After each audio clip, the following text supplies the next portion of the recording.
জ্যান্ত ফলি মাছের ঝোল বলে বলছি না, রেসিপিটা যে কোনো জ্যান্ত মাছ দিয়ে করতে পারো। পাবদা হোক, ফলি হোক, চিতল ফলি হোক, বা কাটাপোনা বা চারাপোনা।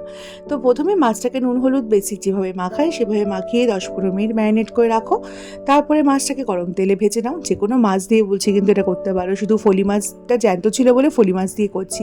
যে কোনো জ্যান্ত মাছের না এমনিতেই ঝোলটা ভালো হয়, তার মধ্যে যদি একটু এরকম টুইস্টগুলো দেওয়া যায় যেটা আজকে দেখাচ্ছি, মানে খেতে তো অসাধারণ লাগে, একবার ট্রাই করো।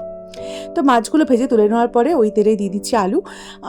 আর তেলটা তোমরা দেখে ভয় পেয়ে যেও না, এতটা তেল না দিলেও পারো, তেলটা কমিয়ে নিও। যদি মনে করো যে তেল এত দিয়ে রান্না করবে না, জ্যান্ত মাছ হেলদি অপশন করবে, তাহলে তেলটা কমিয়ে নিও। মাছটা আলুটা ভেজে নেওয়ার পরে একটু কালো জিরে ফোড়ন দিয়েছি আর 2-3টে কাঁচা লঙ্কা চেরা। ফোড়ন দিয়ে নেড়ে ছেড়ে বেসিক গুঁড়ো মশলা, জিরে গুঁড়ো, ধনে গুঁড়ো, লঙ্কার গুঁড়ো, সাথে নুন, চিনি, একটু কাশ্মীরি লঙ্কার গুঁড়ো দিয়েছি। ওটা অপশনাল মাত্র, কাশ্মীরি লঙ্কা গুঁড়ো দিলে দেবে, নাহলে স্কিপ করেছো।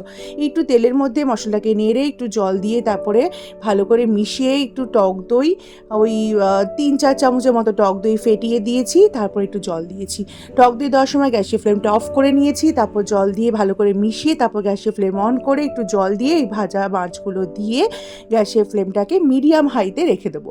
তারপরে কয়েকটা কাঁচা লঙ্কা চেরা দিয়ে মিনিমাম 3-4 মিনিট পর দিয়ে দেবো একটু আটা গোলা জল, মানে 1 চামচ আটা হাফ কাপ জলের মধ্যে দিয়ে একটু গুলিয়ে দিয়ে দেবো। আটা দেওয়ার উদ্দেশ্য হচ্ছে ঝোলটা একটু, গ্রেভিটা একটু ঘন হয়। তারপর না আবার ঠিক আগে উপর দিয়ে ধনেপাতা কুচি, ব্যাস রেডি।